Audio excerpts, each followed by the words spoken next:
নমস্কার বন্ধুরা, আপনারা দেখছেন রিসার্চ বাংলা নিউজ। আমি বিশ্বজিৎ রয়েছি আপনাদের সঙ্গে।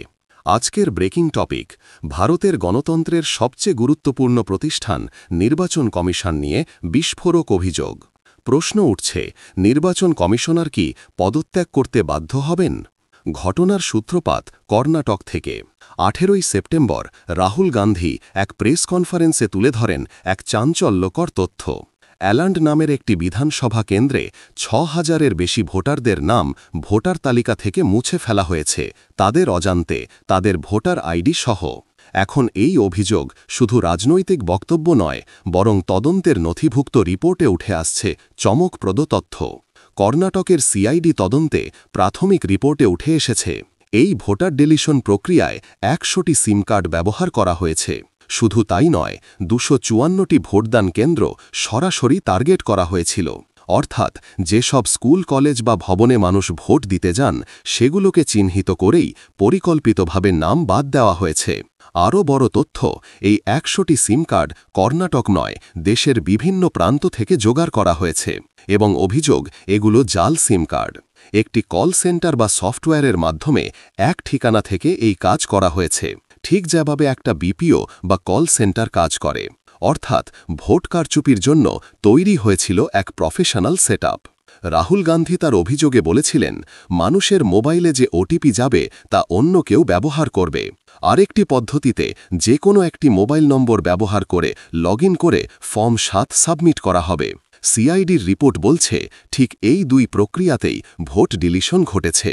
এখানে ৩টি সরকারি অ্যাপের নাম উঠে এসেছে: NVSP, national voter service portal, voter helpline app, Garuda app. এই ৩টি অ্যাপ ব্যবহার করেই পরিকল্পিতভাবে ভোটার লিস্ট থেকে নাম বাদ দেওয়া হয়েছে। সবচেয়ে বড় অভিযোগ নির্বাচন কমিশনের ভূমিকা নিয়ে। সিআইডি ১৮ বার কর্ণাটক ইসিকে চিঠি লিখে ডেটা চেয়েছিল, কিন্তু আজ পর্যন্ত সেই তথ্য সরবরাহ করা হয়নি। ৭ই জুন ডেডলাইন ছিল, কিন্তু আজ অবধি কোনো জবাব নেই। এখন প্রশ্ন উঠছে, কেন নির্বাচন কমিশন তদন্তে সহযোগিতা করছে না? এদিকে জনসত্তা পত্রিকায় প্রকাশিত রিপোর্ট আরও প্রমাণ সামনে নিয়ে এসেছে। রাহুল গান্ধীর অভিযোগ আর সিআইডির রিপোর্ট দুটোই হুবহু মিলছে। এরপরই কর্ণাটকের মন্ত্রী প্রিয়াঙ্ক খার্গে হুঁশিয়ারি দিয়েছেন, প্রয়োজনে হাইকোর্টের অনুমতি নিয়ে নির্বাচন কমিশনের দপ্তরে রেড করা হবে। প্রশ্ন হচ্ছে, এই ঘটনার দায় কে নেবে?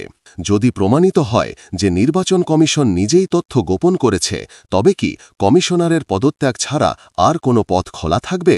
এখানে একটি বড় রাজনৈতিক প্রসঙ্গ উঠে আসছে। গত কয়েক সপ্তাহে আমরা দেখেছি নির্বাচন কমিশন দুবার নিয়ম পরিবর্তন করেছে। প্রথমে জানায়, আধার ভোটার কার্ড কানেক্ট না থাকলে ওটিপির মাধ্যমে নাম ডিলিট হবে না। পরে জানায়, রাজ্যভিত্তিক সব রাজনৈতিক দলের সঙ্গে কথা বলেই স্পেশাল ইনভেস্টিগেশন রিপোর্ট তৈরি হবে। অর্থাৎ চাপের মুখে কমিশন একের পর সিদ্ধান্ত পাল্টাচ্ছে।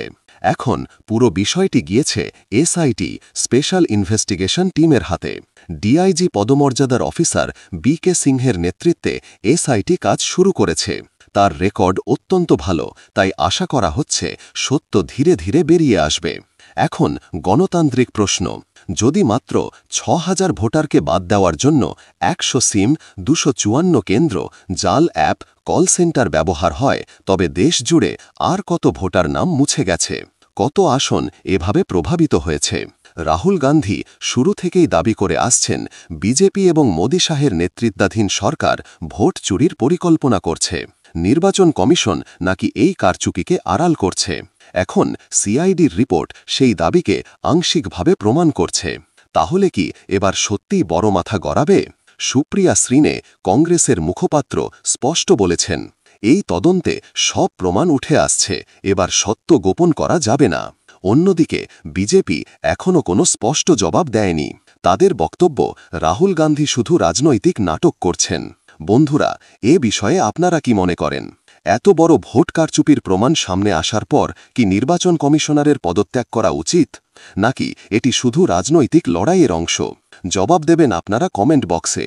এবং আমাদের বিশ্লেষণ ভালো লাগলে রিসার্চ বাংলা নিউজ ইউটিউব চ্যানেলটিকে সাবস্ক্রাইব করে আমাদের পাশে থাকুন। ধন্যবাদ।